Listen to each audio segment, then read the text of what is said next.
Hello everyone, welcome to our channel Simsha Education. Today we are going to start introduction of chapter number 1 part 3. So let's begin.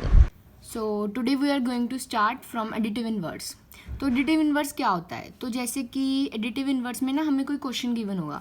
Suppose हमें P/Q कोई question given है और हमें उसका additive inverse करने को कहा गया है, पूछा गया कि what is it's additive inverse. तो उसका जो आंसर होगा ना वो नेगेटिव P/Q होगा. अभी इसमें क्या होता है कि कुछ भी चेंज नहीं होता, सिर्फ पॉजिटिव है तो नेगेटिव हो जाता है और अगर नेगेटिव है तो वो पॉजिटिव में कन्वर्ट हो जाता है. बस इतना ही डिफरेंस होता है.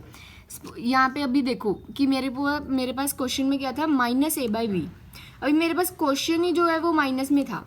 अब जब मैंने इसका एडिटिव इन्वर्स लगाया तो मतलब एक और नेगेटिव ऐड हुआ और नेगेटिव नेगेटिव एडिशन दे देते हैं, हमें कटिंग हो जाती है ना उनकी. तो आंसर में हमारे पास a/b आ गया. तो बस ऐसा है कि अब भी आपको इतना याद रखना है कि जहाँ एडिटिव इन्वर्स पूछा है वहाँ नेगेटिव को पॉजिटिव कर देना है, पॉजिटिव को नेगेटिव कर देना है. एग्जाम्पल अगर हम देखें तो सपोज अगर हमें 3/5 दिया हुआ है और उसका एडिटिव इन्वर्स पूछा है तो -3/5 होगा. और अगर हम एक नेगेटिव एग्जाम्पल लें जैसे कि -9/7 दिया हुआ है और इसका एडिटिव इन्वर्स पूछा है तो माइनस आगे लग जाएगा और -9/7, जिसका हमारे पास क्या आंसर आएगा 9/7. बेसिकली एडिटिव इन्वर्स की आइडेंटिटी क्या होती है? एडिटिव आइडेंटिटी जो कि हमें हमारे चैप्टर में तो इसका कोई डिस्कशन नहीं है, लेकिन ये आपकी जनरल नॉलेज के लिए है. तो एडिटिव आइडेंटिटी क्या होती है कि एक पॉजिटिव नंबर को ऐड किया जाए एक नेगेटिव नंबर के साथ तो जो हमारा आंसर आएगा वो 0 होना चाहिए. जैसे कि अगर हम कोई भी, जैसे अपने ये वाला क्वेश्चन की एग्जाम्पल लेते हैं, ये वाला क्वेश्चन है ना हमने किया अभी. अगर हम -9/7 को ऐड करेंगे 9/7 के साथ तो हमारे पास जो आंसर आएगा वो क्या आएगा, इन दोनों की कटिंग हो जाएगी और हमारे पास आंसर आ जाएगा 0. तो ऐसे अगर क्वेश्चन और आंसर को ऐड करके 0 आए तो वो एडिटिव आइडेंटिटी मतलब उस पर अप्लाई होती है. और बेसिकली आपको इतना अंदर नहीं जाना है, गहराई में नहीं जाना है, ये सिर्फ समझाने के लिए था, बस इतना ही. तो अभी हमारे पास जो नेक्स्ट आइडेंटिटी है वो है मल्टीप्लिकेटिव इन्वर्स. अभी मल्टीप्लिकेटिव इन्वर्स में के भी हमें क्वेश्चंस आएंगे. ये क्वेश्चन पेपर में आता है लेकिन बहुत इजी होता है. जैसे कि हमारे पास कोई क्वेश्चन गिवन है कि P/Q की फॉर्म में गिवन है, बस उसका जो भी रेसिप्रोकल होगा वो होगा हमारा मल्टीप्लिकेटिव इन्वर्स. मतलब कि अगर P/Q गिवन है ना तो उसको Q/P लिख दो, मतलब उल्टा करके लिख दो. नीचे वाला डिनोमिनेटर न्यूमिनेटर बन जाएगा और न्यूमिनेटर डिनोमिनेटर बन जाएगा. जैसे कि मैंने यहाँ पे एग्जांपल लिया है कि 7/11 है तो वो क्या बन जाएगा 11/7. अभी यहाँ पे भी ना एक और एग्जांपल लिया मैंने.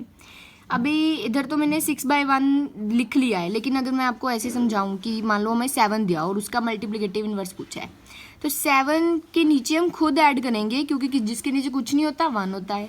तो 1 का मल्टीप्लिकेटिव इन्वर्स होगा, मतलब कि 7/1 का मल्टीप्लिकेटिव इन्वर्स होगा 1/7. तो आप ये चीज़ याद रखना.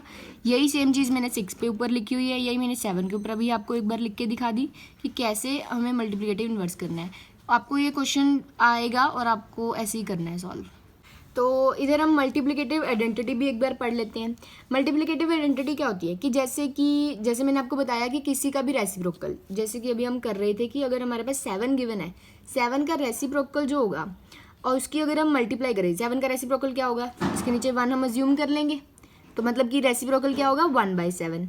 तो इनकी कटिंग हो जाएगी. जब जिसकी कटिंग होके हमारे पास एंड में जो आंसर है वो 1 आ जाए उसे कहते हैं मल्टीप्लिकेटिव आइडेंटिटी. तो अभी हम करते हैं कि rational numbers on a number line. तो अभी ये चैप्टर चल रहा है रैशनल नंबर के ऊपर.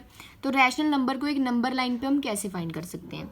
आपको पता है हम पिछली क्लासेस में या पुरानी क्लासेस में हम ये करते थे कि जैसे हमें 2 निकालना है किसी भी नंबर लाइन पे तो हम ऐसे एक नंबर लाइन बनाते थे और उस पर ऐसे 2 को ऐसे मार्क करके लिख देते थे कि ये नंबर लाइन पे हमने फाइंड कर लिया है. लेकिन अभी यहाँ पे हमने 2 नहीं फाइंड करना, हमें यहाँ पे 2/5 फाइंड करना है. लेकिन अभी ये ऐसे तो पता ही नहीं लग रहा कि ये कहाँ पे लाई करता है. तो हम क्या करेंगे, जैसे इसकी डिवीजन कर, तो यहाँ पे आप देख सकते हो कि मैंने डिवाइड भी करके शो किया हुआ है कि कैसे डिवाइड करके हमें 5 को जब हमने 2 के साथ डिवाइड किया तो 0.4 आंसर आया.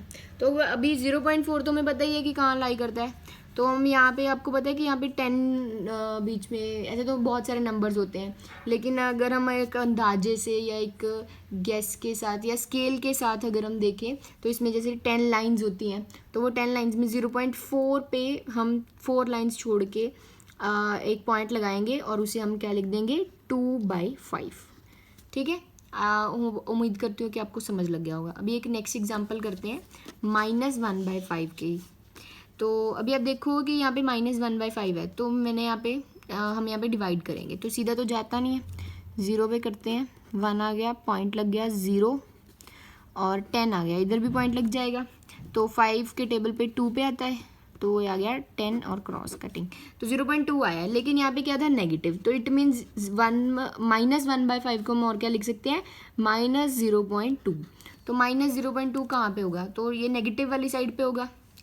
तो अगर हम इसे स्केल के साथ या ऐसे देखें तो ये यहाँ पे होगा, ये इसकी मार्किंग होगी। तो हम इसे ऐसे सर्कल करके ऊपर करके लिख देंगे कि ये क्या है, -1/5। बस ये याद रखना कि जो नेगेटिव है उसे नेगेटिव वाली साइड पे लिखना है और जो पॉजिटिव है उसे पॉजिटिव वाली साइड पे। तो अभी यहाँ पे हमें क्या निकालना है कि रैशनल नंबर निकालने हैं दो रैशनल नंबर के बीच में। उसे समझने के लिए हम सबसे पहले बात करते हैं नेचुरल नंबर्स के ऊपर। तो दो नेचुरल नंबर से हमें बीच वाले नेचुरल नंबर्स निकालने हैं। जैसे कि हमें यहाँ पे दिया हुआ है कि 3 और 12 नेचुरल नंबर के बीच में कितने नेचुरल नंबर आते हैं, आप वो लिखो। तो मैंने यहाँ पे लिख दिया कि 4, 5, 6 से लेके 11 तक सारे नेचुरल नंबर 12 और 3 के बीच में आते हैं। तो ऐसे हम जैसे हमने ये लिखे हैं वैसे ही हमें रैशनल नंबर के बीच में निकालने आ सकते हैं। कुछ भी रैशनल नंबर आ सकता है, 7/2 के बीच में या फिर 9/11 के बीच में निकालो, ऐसा कुछ भी आ सकता है। तो जैसे कि हमें यहाँ पे दिया हुआ है क्वेश्चन में कि 2/5 और 6/7 के साथ निकालना है। तो अगर हमें इन दोनों के साथ निकालना है तो हम कैसे निकालेंगे। तो आप देखो कि हमें इसमें बेसिकली इस क्वेश्चन में डिनोमिनेटर सेम करना है। तो डिनोमिनेटर सेम करने के लिए हम क्या करेंगे, ज़्यादातर क्वेश्चंस में क्या होता है कि हम इसके डिनोमिनेटर को दूसरे के डिनोमिनेटर के साथ मल्टीप्लाई कर देते हैं और दूसरे के डिनोमिनेटर को इसके डिनोमिनेटर के साथ। तो अगर हम इधर 5 मल्टीप्लाई करेंगे तो आप देखो कि 7 × 5 क्या होता है, 35, और इधर भी 7 × 5 क्या होता है, 35। तो हमारे डिनोमिनेटर तो सेम हो गए, लेकिन जब हम नीचे मल्टीप्लाई करेंगे ना सेम नंबर हम ऊपर भी मल्टीप्लाई करेंगे। आप देखो मैंने यहाँ भी 7 मल्टीप्लाई किया है, तो वो उसके भी मल्टीप्लाई करके हम इधर एक आंसर लिखेंगे, जैसे कि 14/14 आ गया, 14/35। तो इधर भी हमारे पास 30 आ गया। तो आप देखो कि हमने ऐसे करके डिनोमिनेटर सेम कर लिया लेकिन न्यूमिनेटर सेम नहीं हुए हैं, तो वो हमें करने भी नहीं है। और आप देखो कि जब हमारे पास ये आ गया तो इसके बीच में हम कोई भी रैशनल नंबर बता सकते हैं। तो 14 और 30 के बीच में कितने रैशनल नंबर होते हैं, जैसे कि 15/35, जितने भी हमें पूछे हैं। कई बार हमें 5 पूछे होते हैं, कई बार 2 पूछे होते हैं, या कई बार 10। तो हम कुछ भी लिख सकते हैं।